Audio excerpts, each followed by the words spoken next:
Name England's greatest medieval warrior king. Go on, say it out loud. Richard the Lionheart, the crusader-king, the hero of the Robin Hood legend, fighting Saladin in the burning heat of the Holy Land, while his treacherous brother John plotted against him back home. Every English schoolchild learns some version of this story. Every part of it is wrong. Richard the Lionheart was not, in any meaningful sense, an English king.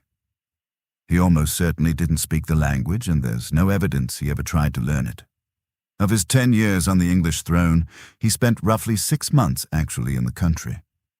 Both visits were fundraising trips. He bankrupted the kingdom not once but twice to pay for a crusade that never achieved its central objective. He is reported to have joked that he would sell London itself if only he could find a buyer rich enough. And the brother, the scheming villain of the Robin Hood myth, the one who supposedly stayed home hatching plots while the hero crusaded, spent those years holding together a hemorrhaging kingdom, fighting off a French king trying to dismember it piece by piece, with no help whatsoever from the brother who was busy spending its treasury on the other side of the continent. The Richard the Lionheart you were taught about in school is not, strictly speaking, a historical figure. He's a Plantagenet marketing product, refined over 8 centuries by troubadours, court chroniclers, ballad singers, and Victorian statue builders. The real man is far less flattering. He's also far more interesting. Richard Plantagenet was a French-speaking Occitan writing poet prince who happened to inherit the English crown and treated it, almost from the moment it landed in his hands, as a cash machine. He looked at England roughly the way a 19th-century colonial governor looked at a rubber plantation, a resource to be extracted as efficiently as possible, then left to whoever was still standing once the extraction was finished. His entire reign, measured in practical terms, was one long fundraising campaign for a war he ultimately failed to win. And somehow, against nearly every fact of his own biography, he became the most romanticized king in English history. How does that happen? How does a man who spent barely half a year of a 10-year reign in the country he ruled end up as its defining medieval hero? That's the story. Here's how the lie was built, and here's what it actually cost the people who paid for it. To understand how a French warlord ended up as England's national hero, you first need to understand where he actually came from. And it isn't Westminster. Richard's father, Henry II, and his mother, Eleanor of Aquitaine, had built something that had never quite existed before and would never exist again in the same form: the Angevin Empire, the foundation on which the entire Plantagenet dynasty would stand for the next 200 years. At its greatest extent, it stretched from the Scottish border in the north to the foothills of the Pyrenees in the south, England, Normandy, Anjou, Maine, Brittany, and, through Eleanor's own inheritance, the vast Duchy of Aquitaine, covering nearly a third of modern France. This wasn't a nation-state in any sense we'd recognize. It was a personal holding, stitched together through marriage, inheritance, and raw military force, and held in place by the sheer will of 2 extraordinarily capable, extraordinarily ruthless rulers. England was one province within that empire, arguably not even the most valuable one, and certainly not the most culturally central. Richard grew up in Aquitaine, his mother's homeland, and by every meaningful measure, he was a product of that continental world, not an English one. His native tongue was a blend of Occitan, the Languedoc of southern France, the language of the troubadours, and Old French. He composed poetry himself. At least one surviving piece, written during his later captivity, is attributed to him in his own hand. He was formally invested as Duke of Aquitaine at the age of 15, and he spent his entire adolescence and early adulthood immersed in continental court culture, continental warfare, and continental politics. This was the world that shaped him. There is no credible evidence Richard ever spoke English not fluently, and arguably not at all. In the 1180s, English was the language of peasants, laborers, and townsfolk. It was a tongue the Anglo-Norman aristocracy regarded as beneath its notice. Richard didn't rise above that prejudice. He simply never had reason to think about the question in the first place. Why would he? He had no plans to live among the people who spoke it. So when the English crown passed to him in 1189, he wasn't inheriting a homeland. He was inheriting an asset. And as it turned out, it was the single most useful asset in his entire portfolio, because England possessed something none of his continental territories could match: the most efficient, most centralized tax collection system anywhere in 12th century Europe. Richard didn't need England to love him. He needed England to pay. Henry II's empire was never a nation in the modern sense. It was, as historians have long described it, a dynastic accident, an enormous patchwork of territories held together by force of personality, feudal obligation, and the constant threat of violence, not by any shared national identity. There was no unified England waiting for its rightful king. There was simply a monarch, and there were his lands, and England happened to be one of them among several. Richard was Eleanor's favorite son, and he was raised accordingly, groomed from childhood to rule Aquitaine, not to govern from Westminster. By the time he actually became King of England in 1189, following Henry II's death, he barely knew the place. His coronation that autumn was, for all practical purposes, his first extended stay on English soil in years. And he treated it exactly the way you might expect a busy man to treat an obligation he didn't particularly want. He got through the ceremony as efficiently as possible and turned his attention immediately to what actually mattered to him. That coronation, September the 3rd, 1189, at Westminster Abbey, is remembered today for something else entirely. Anti-Jewish riots broke out in London that same day, violence that would spread to other English towns over the following months and culminate the next spring in the horrific massacre at York. It is a grim opening note for a reign that would be defined, again and again, by the widening gap between ceremonial glory and brutal, unglamorous reality on the ground. Was this a coincidence of timing, or a sign of a kingdom already under strain before its new king had done anything at all? Either way, it's not the image Victorian schoolbooks chose to remember. Here's the key thing to understand about Richard's entire reign. England was never his priority. It was his funding source. The Crusade was the priority. In 1187, Saladin had retaken Jerusalem from Christian control, and the shockwave rolled across Europe. For a genuinely gifted military commander like Richard, and he was genuinely gifted, this part of the myth is true. The Third Crusade wasn't simply a religious duty. It was destiny. It was the one campaign that could make his name immortal across Christendom. But crusading at that scale was staggeringly expensive, and Richard needed money faster than any conventional tax could raise it. So he did something with no real precedent in scale. He put England up for sale, piece by piece. He sold government offices to the highest bidder.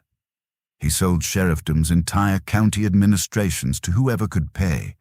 He sold castles and crown lands outright, liquidating royal property that had taken generations to accumulate. He auctioned the position of Chancellor itself. And in 1189, under what's known as the Treaty of Canterbury, he released William the Lion, King of Scotland, from the feudal subjugation Henry II had forced upon him a decade earlier for a payment of 10,000 marks. That wasn't diplomacy in any conventional sense. That was Richard selling a neighboring kingdom's independence back to it for cash, because he needed the cash more than he needed the leverage. And all of this landed on top of an already punishing tax burden. In 1188, Henry II had introduced the Saladin Tithe, a 10% levy on the movable property of every lay person in England, assessed individually, household by household. It was, by a wide margin, the most comprehensive tax the country had ever attempted. Richard inherited it, kept it running, and built his own exactions directly on top of it. Then there's the line that tells you everything you need to know about how Richard actually regarded the kingdom he'd been crowned to protect. He is reported to have said that he would sell London itself if he could only find a buyer with deep enough pockets. This wasn't a throwaway joke told for effect. Read against everything else he actually did, it reads as a statement of values. London wasn't a capital to Richard. It wasn't a seat of government or a symbol of his rule. It was inventory, one more asset on a balance sheet, waiting for the right offer. This wasn't patriotism. This was liquidation. And it was only the opening act. Give Richard his due on one point. As a soldier, he really was extraordinary. His campaign in the Holy Land is still studied today for the sheer competence of its execution, and no honest account of Richard versus Saladin can pretend otherwise. He captured Cyprus in a lightning campaign in May 1191, seizing a strategically vital forward base almost as an afterthought on his way east. A base that would go on to matter enormously to the Crusader states for the next century. He led the successful conclusion of the Siege of Acre that July, after a 2-year siege that had bled the crusading army white before he even arrived. He crushed Saladin's forces in open battle at Al-Suf that September, one of the very few pitched field victories any crusading commander managed to win against Saladin directly. Even his adversaries respected him. Muslim chroniclers of the period describe Richard not as a barbarian curiosity, but as a formidable and honorable opponent, a soldier worth taking seriously. But here's what the legend conveniently leaves out, the part that never makes it into the statues or the storybooks. He never took Jerusalem, not once. Twice in December of 1191, and again in June of 1192. Richard marched his army within sight of the city's walls. Twice he turned back without launching an assault. Historians still argue over exactly why. Was it the strain on his supply lines, stretched to breaking point that far from the coast? Was it the wrong season for a prolonged siege? Was it a hard, unsentimental recognition that even if he took the city by force, he couldn't realistically hold it once the bulk of his army sailed home, their crusading vows fulfilled? The reasons remain genuinely debated among historians. The outcome does not. The Third Crusade ended in September 1192 with a negotiated truce. Christian pilgrims secured guaranteed access to the Holy Sepulchre, and that, in strategic terms, was the entire tangible gain. Jerusalem itself stayed firmly in Saladin's hands. Ask yourself what that actually means. The single most expensive military expedition of the age, funded by liquidating England's crown assets, funded by taxing every free man in the kingdom down to his last measurable coin, accomplished, in hard strategic terms, essentially nothing. The Crusader states clung on for roughly another century, barely, precariously. The city Richard set out to reclaim never came home. The reality was so much worse than the legend admits. If the Crusade drained England's treasury once, what happened next drained it a second time, and this time there wasn't even a battlefield glory to attach to the bill. Richard's return journey turned into a disaster, almost immediately. Shipwrecked in the Adriatic, he attempted to slip home overland through hostile territory in disguise, traveling in secret through lands controlled by men who had every reason to want him captured. It didn't work. Near Vienna, in December 1192, he was seized by Duke Leopold of Austria, a man with a very personal grievance, after Richard had publicly humiliated him at the Siege of Acre by having his banner thrown into a ditch. Leopold handed his valuable prisoner over to an even more powerful figure, the Holy Roman Emperor, Henry VI, who took custody in March 1193 and set a ransom figure that stunned all of Europe, 150,000 marks. Roughly 3 times England's entire annual royal revenue for the return of one man. Think about what that number actually means. This wasn't a debt the kingdom could simply absorb through ordinary taxation. This was economic devastation on a scale England hadn't experienced since William the Conqueror's invasion itself. Consider what it actually took to raise that sum. 1. The Cistercian monks, men who, by the founding rules of their own order, owned no personal property whatsoever, were stripped of their entire annual wool clip, their single most valuable communal asset, for a full year. 2. A flat 25% tax was imposed on the movable property of every person in the kingdom, layered directly on top of everything the Saladin Tithe had already extracted. 3. Churches across England were ordered to surrender their gold and silver plate chalices, crosses, reliquaries that had sat on altars for generations to be melted down and shipped abroad as bullion. Every freeman in England paid something toward this ransom. There was nowhere left to hide from it, and nowhere left to appeal. And where did all of it actually go? Not into English roads, not into English courts or English defenses or anything that would outlast the transaction.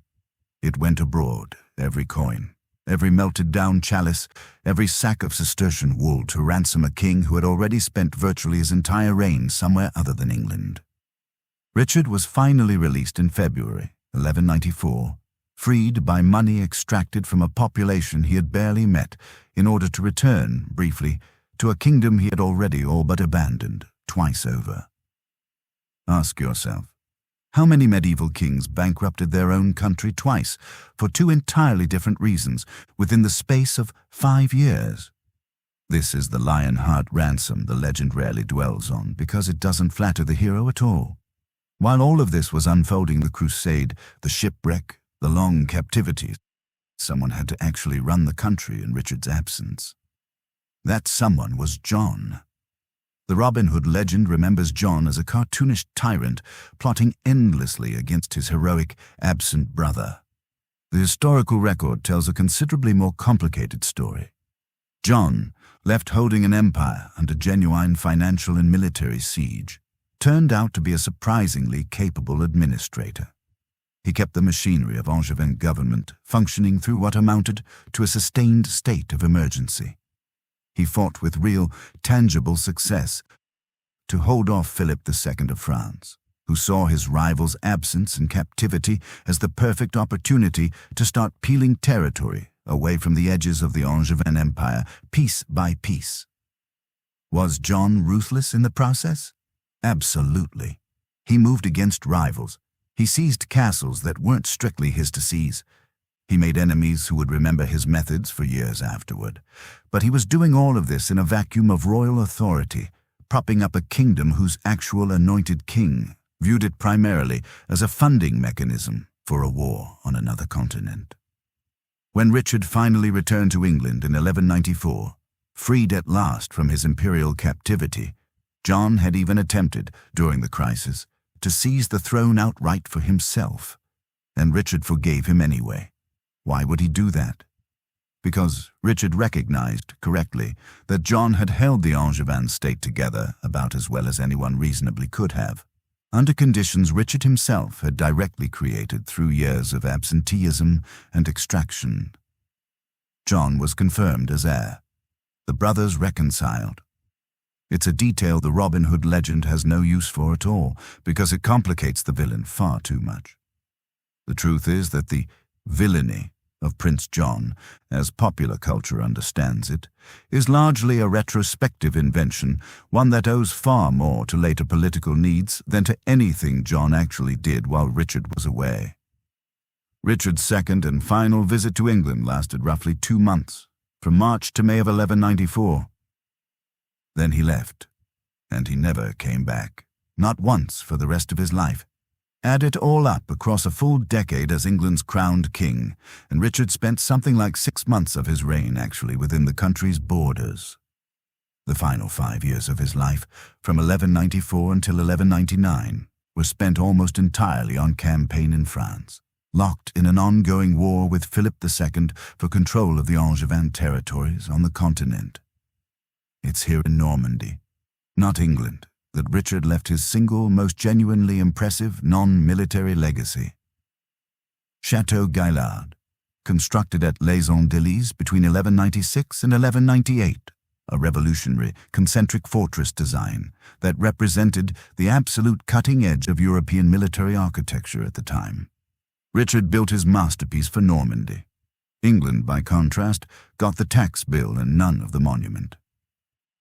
He died on April 6, 1199, not in some climactic historic battle for the future of Christendom, but while besieging a minor, largely insignificant castle called Châlus-Chabrol in the Limousin region, a fortress defended by a garrison so small the engagement barely qualified as a proper siege at all. The prize wasn't strategic in any meaningful sense. It was a rumored hoard of Roman gold supposedly buried somewhere within the castle grounds. Richard, walking the perimeter one evening without bothering to wear proper armor, was struck in the shoulder by a crossbow bolt. The wound turned gangrenous within days. He died 12 days later, at the age of 41.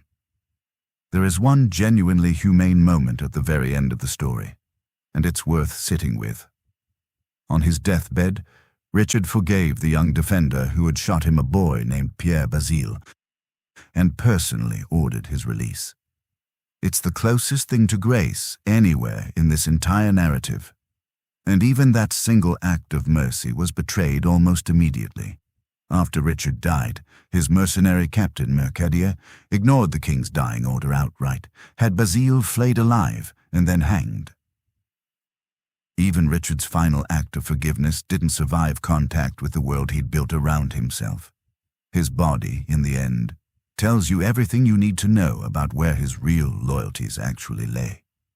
He was buried at Fontevraud Abbey in Anjou. His heart was interred separately at Rouen Cathedral in Normandy. His entrails were left behind at Châlus, where he died. England, once again as in life, received none of him. Not his presence while he lived, not his remains once he was gone. So here's the real question. How does a man who spent 6 months in England, drained its treasury twice over, and never once returned there in his final 5 years, become the country's most beloved medieval king? The construction started almost immediately after his death, and it started quite plainly as propaganda. The Plantagenet court sponsored troubadours who sang of Richard's crusading exploits. Hardly a surprise, given that Richard himself had been raised in exactly that poetic, chivalric tradition. Monastic chroniclers of the period, particularly Roger of Howden and Richard of Devizes, wrote the accounts that would go on to define Richard for centuries afterward. The fearless warrior king, the scourge of Saladin, all of it carefully undiluted by the messier, less flattering truths of extortionate taxation and years-long royal absenteeism. Then, more than a century after Richard's death, the Robin Hood ballads entered the picture, and this is really where the myth locks into the form we'd recognize today. These stories don't even appear in written form until the late 14th century, at minimum 150 years after Richard actually died. And in their earliest surviving versions, they don't feature Richard at all. The outlaw hero in those original ballads serves a king named Edward, not Richard. Richard the Lionheart wasn't written into the Robin Hood mythos until 1521, when the Scottish chronicler John Major inserted him in his Historia Majoris Britanniae, retroactively recasting Richard as the noble king abroad and John as the treacherous regent scheming at home. The pairing we treat today as settled historical fact is, in reality, a 16th century literary invention assembled more than 300 years after the events it claims to describe. By the Victorian era, the transformation was essentially complete. Statues went up across the country.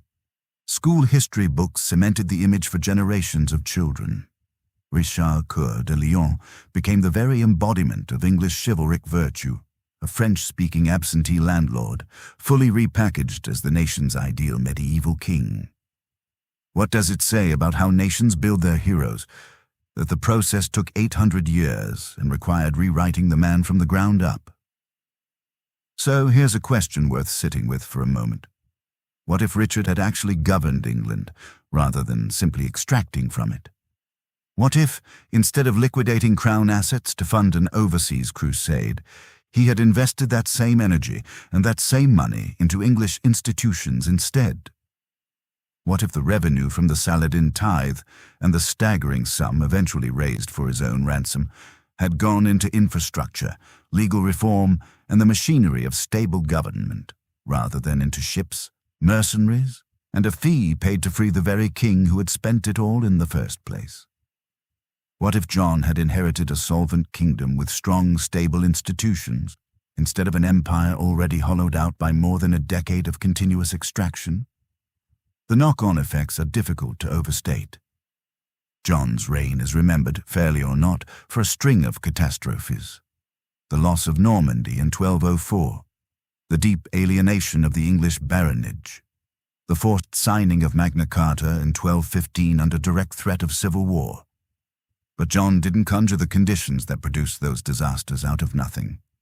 He inherited them, fully formed, from his brother.